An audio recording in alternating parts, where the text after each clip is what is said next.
Rabiul Awwal është një nga muajt më të veçantë në kalendarin islam, sepse ai lidhet me ngjarje që kanë lënë gjurmë të pashlyeshme në historinë e njerëzimit. Vetë emri i tij do të thotë pranvera e parë, një emërtim që simbolizon gjallërinë, ripërtëritjen dhe fillimin e një etape të re. Ky muaj konsiderohet si muaji i lindjes së profetit Muhammed, njeriut që solli mesazhin e mëshirës, e drejtësisë dhe udhëzimit hynor.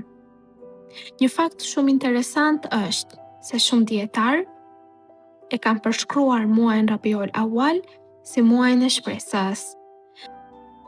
Rabiul Awwal na kujton se Islami nuk u përhap me forcë, por me moral, mëshirë dhe sjellje të mirë.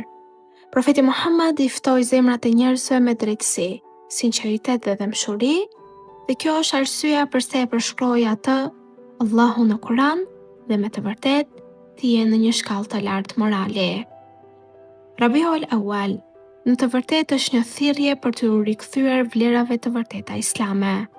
Është muaj që na kujton se drita e udhëzimit vazhdon të ndriçojë zemrat e besimtarëve dhe se mesazhi i profetit Muhammed mbetet po aq i gjallë edhe sot sa ishte në më shumë se 14 shekuj më parë.